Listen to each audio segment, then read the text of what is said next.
لیکن اشتعال انگیزی ایک اور طرف سے بھی ہوئی، پاکستان میں نہیں ہوئی، کہیں اور ہوئی، کسی اور جگہ، کسی اور اہم جگہ کو ٹارگٹ کرنے کی کوشش کی گئی. کس جگہ کو بتاؤں گی ایک بریک کے بعد.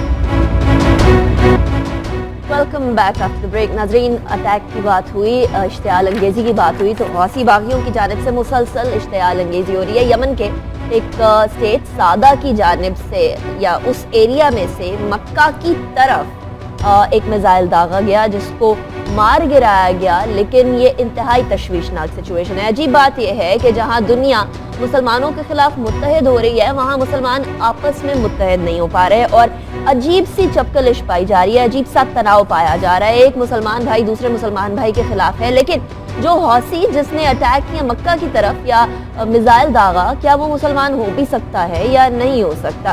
غضنفر صاحب، سب سے پہلے میں آپ کی طرف آؤں گی. یہ میزائل داغنا یہ دوسری دفعہ ہوا ہے، پہلی دفعہ نہیں ہوا، اور اب سعودی عرب کو بھی بہت زیادہ تشویش ہونے لگ گئی ہے اس پہ، باقی مسلمانوں کو بھی تشویش ہونے لگ گئی ہے کہ ایک سینٹر آف مسلم ریلیجن ہے، اس کو آپ اس کی طرف اٹیک کرنے لگے. اس کو آپ کیسے دیکھتے ہیں؟ عالمی منظر نامے پہ مسلمانوں کو کیا کرنا چاہیے، OIC کو کیا کرنا چاہیے؟ پہلے تو بات ہے کہ یہ بڑا دکھ کا مقام ہے.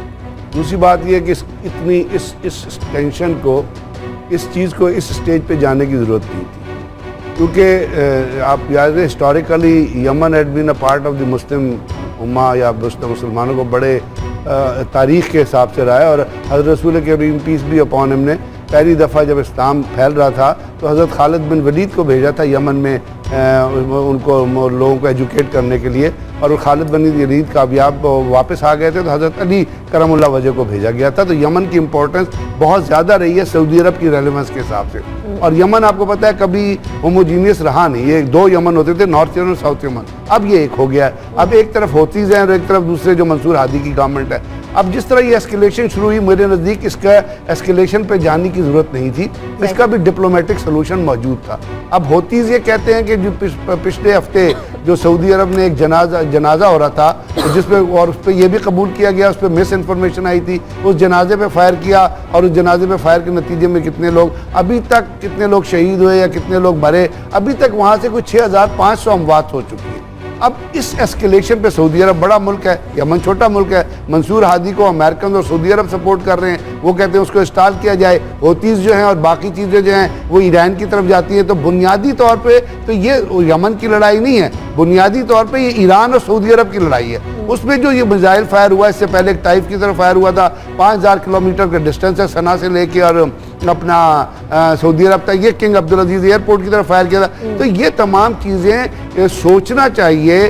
سعودی عرب زیادہ بڑا ملک ہے، ان کو بڑا دل کر کے سوچنا چاہیے کہ یہ چیزیں مسلمان کمیونٹی کو نقصان پہنچا رہی ہیں. آپ امریکنز ایک طرف کھڑے ہوئے، وہ چاہتے ہیں کہ یہ ٹینشن چلتی رہے، کیونکہ دنیا کی ورلڈ پاورز ہیں، وہ تو یہ چاہتی ہے کہ جس طرح عراق، لیبیا اور باقی چیزیں تباہ انہوں نے کر دیا ہے، تو خود مسلم کچھ ممالک ہیں وہ خود ہی تباہ ہو جائیں، ان کے اندر اتنے ڈفرینسز ڈال دو. تو ہمارے ہاں یہ جو ریلیجیس بلیف پہ ڈفرینسز چل رہے ہیں، جس میں کہیں پہ تو وہابی دیوبندی آ جاتا ہے، کہیں پہ شیعہ سنی آ جاتا ہے، کہیں پہ اور، یہ بہت نیرو چیزیں ہیں، ان سے باہر نکلنے کی ضرورت ہے. سعودی عرب بڑا ملک ہے، اس کو چاہیے کچھ اسٹیٹس کو انوالو کرے. پاکستان نے بھی آفر کی تھی نیگوسیشن کی، پاکستان کی لیڈرشپ عسکری نواز شریف صاحب اور جنرل شریف صاحب گئے بھی تھے یمن، لیکن وہ تمام چیزیں رک گئی. اگر یہ ایسکیلیشن رہی تو آپ یاد رکھیے یہ کسی ملک کے، نہ سعودی عرب کے فائدے میں ہے، نہ یمن کے فائدے، اور نہ اوورال مسلم ممالک جو ہیں ان کے فائدے میں. یہ جو کنفرنٹیشن ہے بڑھتی جائے گی اور اس سے باقی پاورز جو ہیں فائدہ اٹھاتی جائے گی. اور یہی کوشش ہو رہی ہے خاور صاحب، کنٹینیوسلی مسلمانوں کو ایک طرح سے ٹیررسٹ ڈکلیئر کرنے کی کوشش، اتنے بڑی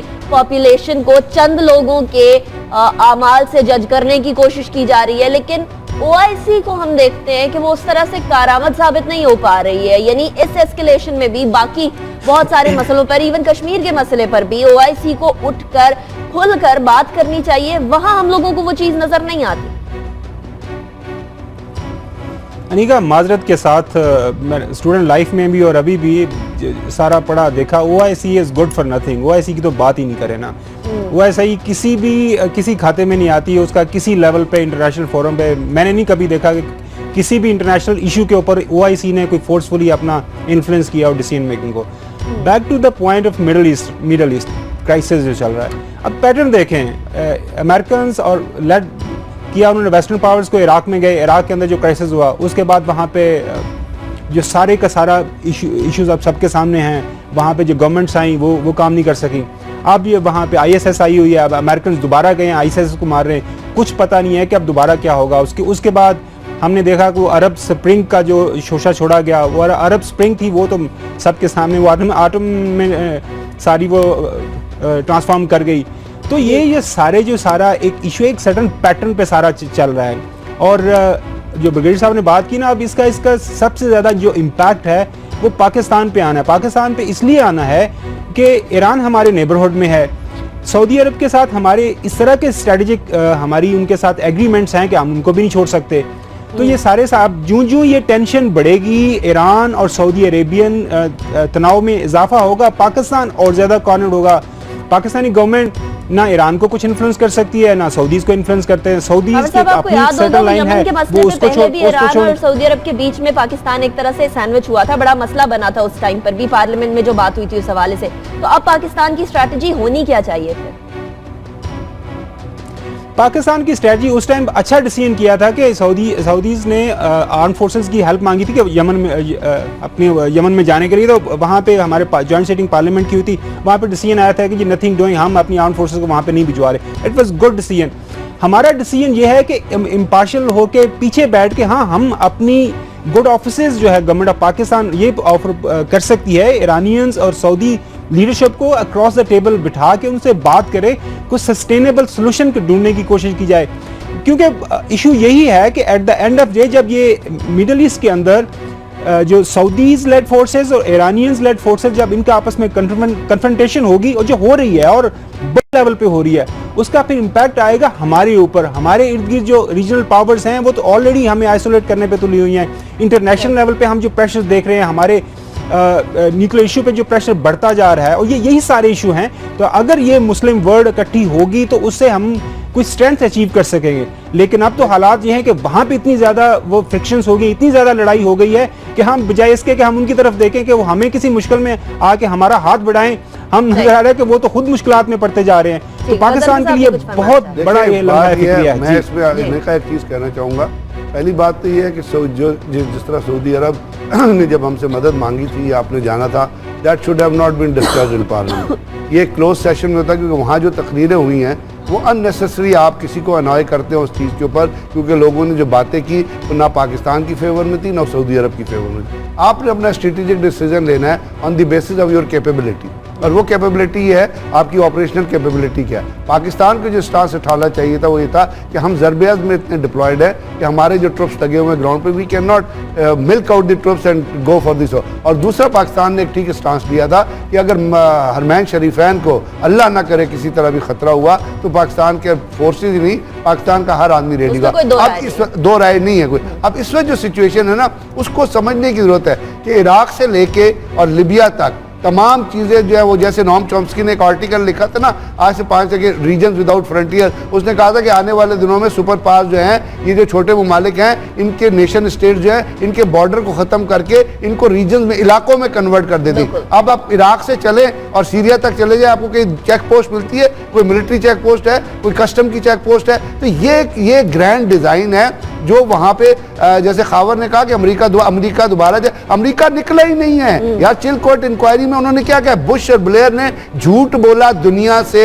एक सद्दाम हुसैन के पास WMDs हैं, उसके पास कुछ भी नहीं था। उसके बाद अमेरिका के एक फॉरेन एम्बेसडर हैं, उन्होंने कह दिया, जिन पे कदगन लगा दी गई कि जी मैं गया था इन्वेस्टिगेशन करने, सद्दाम के पास कोई। तो ये जो जा रहा है, एक तो वो अमेरिका और बाकी पार्ट तो करने की कोशिश कर ही नहीं है, हम अपने आप को तबाह कर रहे हैं, हम आपस में लड़ाई कर रहे हैं और वहां पे नेगोशिएशन। और हमारे अपने तबाह करने की बात की जाए तो इराक में जो मसला हुआ उस टाइम पे IAEA के सरबराह खुद इराकी थे, वो चीज को बचा सकते थे, इस चीज को रोक सकते थे, लेकिन वो भी पूरे इन्वॉल्व पाए गए। आज भी यमन में जो मसला चल रहा है, इट्स मोर अबाउट पॉलिटिक्स, और इसको हल किया जा सकता है, हल करने की जरूरत है, इसके अलावा कोई ऑप्शन नहीं।